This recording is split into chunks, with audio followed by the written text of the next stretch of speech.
Hello boys and girls, ladies and gentleman, मेरा नाम है दानिश और आप देख रहे हैं टेक्नोलॉजी आइलैंड। और आज इस वीडियो में मैं बात करने वाला हूं एक्सटर्नल जीपीयूज़ के बारे में।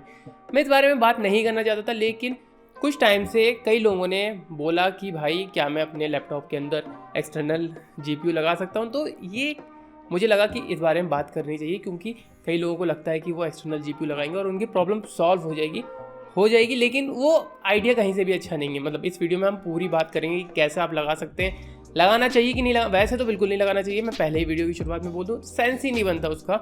लेकिन फिर भी आपने कई सारी यूट्यूब वीडियोस देख रखी हैं, ओ एक्सटर्नल जीपीयू लग सकता है, ऐसे लग सकता है, तो नहीं ऐसे लग सकता है। मेरा जो नॉर्मल लैपटॉप है वो पता नहीं कितना ताकतवर बन जाएगा एक्सटर्नल जीपीयू लगा के। मैं इस वीडियो में बताने वाला हूँ कि कैसे आपका एक्सटर्नल जीपीयू बिल्कुल बकवास चीज़ है, काम की भी, लेकिन टोटल ऑल ओवर एक ही चीज़ निकलती है कि वो बकवास है। मतलब कैसे है, मैं अभी आपको बताता हूँ। सबसे पहले हम बात कर लेते हैं कि आप एक्सटर्नल जीपीयू कैसे लगा सकते हैं। तो सिंपली दो तरीके हैं आजकल मार्केट में। पहला, जो आपका अलग से जीपीयू केस आता है, मतलब बड़ा सा केस आता है, आप उसको थंडरबोल्ट के जरिए लगा सकते हैं। और दूसरी जो आती है वो आती है आपकी डॉक। आप अपने लैपटॉप को खोल खाल के उसके अंदर एक तार लगा के फिर अलग से बाहर ग्राफिक कार्ड रख के आप चला सकते हैं, जैसा आप कई सारी यूट्यूब वीडियोस में देख सकते हैं। तो वो भी एक तरीका है जिससे आप एक्सटर्नल जीपीयू लगा सकते हैं। मतलब ये दो तरीके मेनली यूज होते हैं। अब इन दोनों के मैं आपको बताने वाला हूँ कि आपको क्या फ़ायदे मिलने वाले हैं, क्या नुकसान। मतलब मोस्टली तो नुकसान ही मिलने वाले हैं और आपकी जेब से पैसा ही जाने वाला है फालतू। फ़ायदे ना के बराबर हैं, तो उस बारे में हम बात कर लेते हैं। सबसे पहले हम डॉक की बात कर लेते हैं, जो आप अपने लैपटॉप को खोल खाल के लगाते हैं। सबसे पहली बात कर लेते हैं, ठीक है।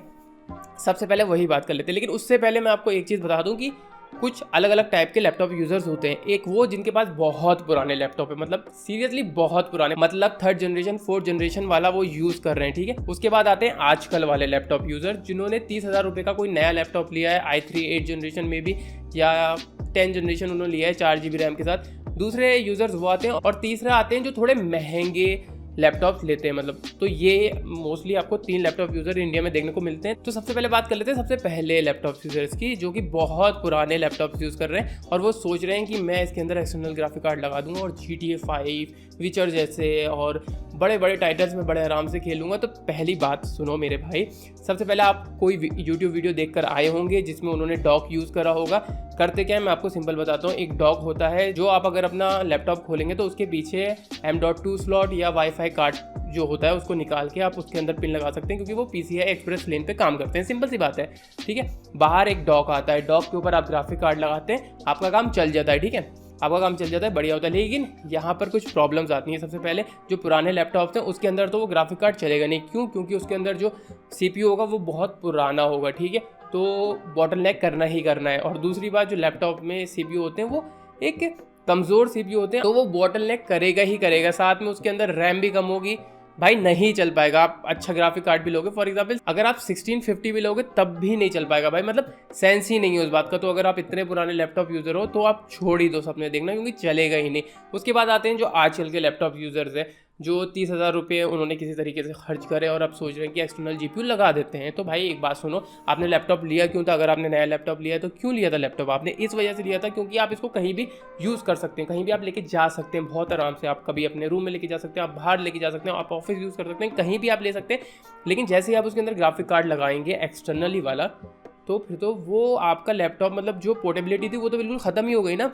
और साथ साथ में लैपटॉप को लैपटॉप क्यों कहा जाता है? क्योंकि वो आपके लैप के टॉप पर रखा जाता है। तो वो चीज़ तो बिल्कुल ही ख़त्म हो गई, मतलब बिल्कुल डी एंड हो गई। क्योंकि आप बार बार तो वो तार लगाओगे नहीं वाईफाई कार्ड में या M.2 स्लॉट में, बार बार तो घुसेड़ोगे नहीं, बार बार तो निकालोगे नहीं। उसकी जो पोर्टेबिलिटी थी वो तो बिल्कुल ही ख़त्म हो गई, पहली बात। दूसरी बात, अगर आपको GPU लगाना ही था, तो अगर आपने नया लैपटॉप लिया था तो उसकी जगह आपने PC बिल्ड क्यों नहीं करा, या फिर आपने ग्राफिक कार्ड वाला लैपटॉप क्यों नहीं लिया? ये दो चीज़ें क्यों नहीं करी? आपने लैपटॉप ऐसा क्यों लिया जिसके अंदर आप ग्राफिक कार्ड नहीं लगा सकते, और अब आप सोच रहे हैं कि कुछ जुगाड़ करके मैं उसके अंदर ग्राफिक कार्ड लगा दूँ? तो पहली बात तो ये। दूसरी चीज़ ये, आपका जो पोर्टेबिलिटी थी वो बिल्कुल ख़त्म।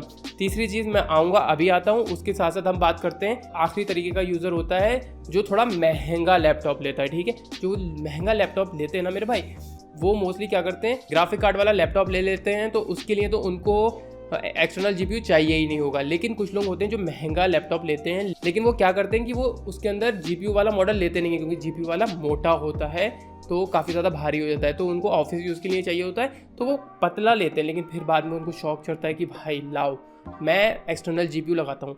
तो भाई एक चीज़ यहाँ पे सुनो कि पहली बात, आपने लैपटॉप क्यों लिया था? पोर्टेबिलिटी के लिए, अगर आपने महंगा लिया था। वही चीज़ मैं फिर से रिपीट कर रहा हूँ। और अब आप वो करेंगे तो आपकी पोर्टेबिलिटी बिल्कुल ही ख़त्म, बिल्कुल ही ख़त्म, मतलब टाटा बाय बाय हो गए पोर्टेबिलिटी की। तो वहाँ पर तो आप यूज़ ही नहीं कर पाएंगे लैपटॉप को एज अ लैपटॉप, फिर वो आपका डेस्कटॉप ही बन जाएगा। लेकिन अब जो ये लैपटॉप यूज़र्स हैं वो अब एक्सटर्नल जीपीयू लगाना चाहते हैं, तो मेरा एक ही सवाल है, तो फिर लैपटॉप लिया क्यों था भाई? लिया क्यों था जब आप डेस्कटॉप यूज़ कर सकते हो? क्योंकि भाई डेस्कटॉप और अगर आप लैपटॉप में एक्सटर्नल जीपीयू लगा रहे हो तो दोनों में फ़र्क रह क्या गया है? मतलब दोनों के दोनों आपके डेस्क पे रखे रहेंगे, आप बार बार तो तार निकालोगे नहीं, लगाओगे नहीं, वो ख़राब भी हो सकता है, उसके पिंस कट भी सकते हैं, तो वो आप बार बार करोगे नहीं, आपने एक बार लगा दिया तो लगा दिया। और एक और चीज़, जब आप डॉक लगाएंगे और ग्राफिक कार्ड अलग से लगाएंगे तो भाई उसको पावर सप्लाई भी तो अलग से ही दोगे ना, तो और खर्चा, अब आपको अलग से पावर सप्लाई भी लेनी होगी। और तो सिंपल सी बात मुझे समझ में नहीं आ रहा है, पावर सप्लाई भी ले ली, ग्राफिक कार्ड भी ले लिया, भाई एक मदरबोर्ड, सीपीयू और रैम भी ले लेते, पूरा पीसी ही बना लेते ना। इतना झाम पालने की ज़रूरत क्या है? और लोगों के फिर सवाल भी होते हैं कि भाई एक्सटर्नल जीपीयू लगाएं कि नहीं लगाएं। भाई आप ये देखो अलग से आपका खर्चा कितना हो रहा है। अगर आपका उतना खर्चा हो रहा है, पहली बात पुराने लोग तो यूज़ ही नहीं कर सकते, क्योंकि बॉटलनेक होना पक्का है, क्योंकि उनका पुराना सीपीयू होगा, रैम भी उनकी कम होगी, तो बॉटलनेक करेगा ही करेगा। और जो आजकल वाले लोग होंगे जिन्होंने अभी हाल ही में कोई लैपटॉप लिया होगा 8 जनरेशन या 10 जनरेशन का, या फिर थोड़े हाई फाई वाले लोग जिन्होंने स्लिम के चक्कर में ग्राफिक कार्ड वाला लैपटॉप नहीं लिया, तो भाई जब आप ले रहे थे तो आप क्या सोच रहे थे कि मैं अलग से एक्सटर्नल ग्राफिक कार्ड लगा दूंगा? जब आप ये सोच रहे थे, आपका बजट होगा, तो भाई एक डेस्कटॉप ही बना लेते, क्योंकि पावर सप्लाई और ग्राफिक कार्ड का तो खर्चा वैसे ही हो रहा है, फिर वो चाइनीज़ वेबसाइट वाले डॉक। तो आपका लैपटॉप रहा कब? डेस्कटॉप रहा ना, तो कोई फ़ायदा हुआ?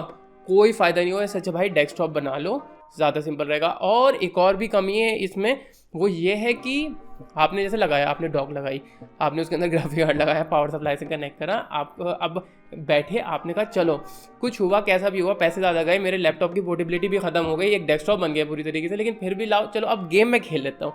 अब आप ये देखेंगे कि वो ग्राफिक कार्ड चल के नहीं दे रहा है। अब आपका दिमाग ख़राब कि वो चीज़ कमी क्या है, मतलब कमी क्या है? ग्राफिक कार्ड में कमी है, उस डॉक में कमी है, या मेरे बायोस में कुछ गड़बड़ है, चक्कर क्या है? अब आप अपने बायोस चेक करते रहोगे, आप उस डॉक को देखते रहोगे कि उस डॉक में तो कोई मसला नहीं है, फिर दूसरी डॉक मंगाओगे, देखोगे, पता चले बाद में कि बायोस में ही गड़बड़ थी, डॉक तो सही थी पुरानी वाली, या ग्राफिक कार्ड में कुछ मसला है, तो आप सोचते रह जाओगे कि गड़बड़ क्या है। और अगर आप अलग से लगाते हो अपने वाईफाई कार्ड में और अपने M.2 स्लॉट में, तो चांसेस हो सकते हैं कि चले ही नहीं, मतलब सच बता रहा हूँ, चांसेस हो सकते हैं कि चले ही नहीं। तो फिर आप अपने डॉक और ग्राफिक कार्ड का क्या करोगे? मतलब एक प्रॉपर सोल्यूशन नहीं है ना ये, तो इसका कहीं से भी सेंस नहीं बनता।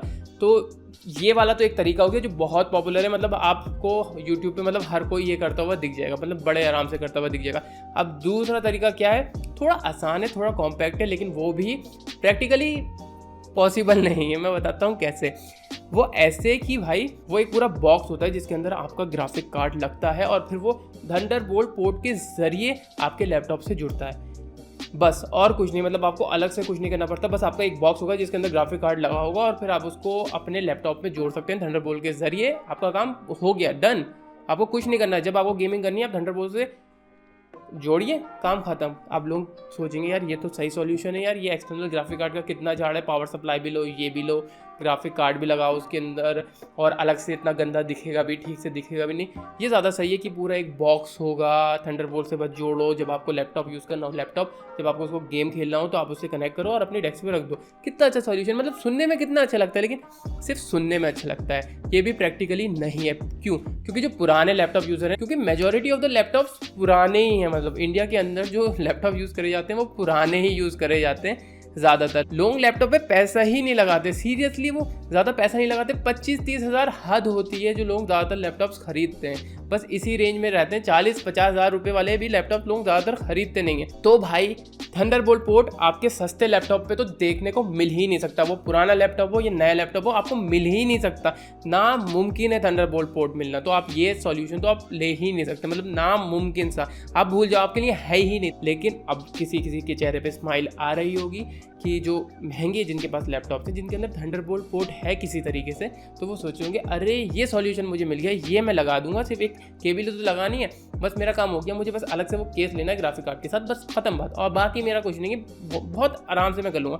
तो मेरे भाई सुनो, सिंपल सी बात, पहली बात तो आप जाइए उस डॉग के प्राइस पता करिए पहले तो। आप किसी भी कंपनी के जाके देख लीजिए, आप छोटी से छोटी कंपनी, बड़ी से बड़ी कंपनी का जाके देख लीजिए, फिर आप इस वीडियो पे दोबारा आना, फिर बताना कि मैं सही बोल रहा था कि नहीं, क्योंकि उसके प्राइस ही इतने ज़्यादा होंगे कि आप भाग जाओगे। सीरियसली आप देखते ही भाग जाओगे। मैं भी भाग चुका हूँ एक बार सोचा था देखते हैं कि क्या चीज़ है, लेकिन प्राइस इतने महंगे थे कि मैं देखते ही फुर हो गया कि नहीं भाई ये तो है ही नहीं। मतलब जितने का आप एक बजट ग्राफिक कार्ड लोगे उतने का भाई सिर्फ केस आ रहा है उसका, तो कोई लॉजिक ही नहीं बन रहा है इतना महंगा लेने का। आप सोचोगे यार इतने मैं पैसे डाल रहा था, मैं पागल था, मैं लैपटॉप, एक गेमिंग लैपटॉप ही ले लेता, ये एक मैं पीसी बिल्ड ही कर लेता जब मेरे इतने पैसे बर्बाद हो रहे हैं। तो वो तो आप सोचोगे ही नहीं, भाग जाओगे। लेकिन नहीं, अब आपके अंदर मतलब वो खुराफाती है ना दिमाग, आप सोच रहे हो पैसे जा रहे हैं तो जाने दो यार, लेकिन चीज़ प्रॉपर मिल रही, मतलब शौक के आगे कुछ नहीं, पैसा उड़ता है उड़ने दो यार। गेमिंग तो हो जाएगी ना मेरे लैपटॉप के अंदर, ये तो हो जाएगी। तो यहाँ पर भी मैं आपको फिर से आपको जो आप सपने देख रहे हैं अच्छे अच्छे, वो तोड़ने वाला हूँ। वो कैसे? क्योंकि जो भी आप ग्राफिक कार्ड लगाओगे, फॉर एग्जाम्पल आपने 3080 लगाया है, ठीक है, आप मान के चलो वो जो परफॉर्मेंस देगा ना वो 3070 के बराबर देगा। सीरियसली आप शायद उससे भी थोड़ी कम देगा, क्योंकि आप मान के चलो 25% परफॉर्मेंस आपकी ग्राफिक कार्ड की कम हो जाएगी अगर आप उस केस के जरिए थंडरबोल्ट पोर्ट से यूज़ करेंगे। तो एक्सटर्नल जीपीयू लगाते हो केस के अंदर तो क्या होगा, पहले तो एक वो थंडरबोल्ट पोर्ट आ गया, ठीक है।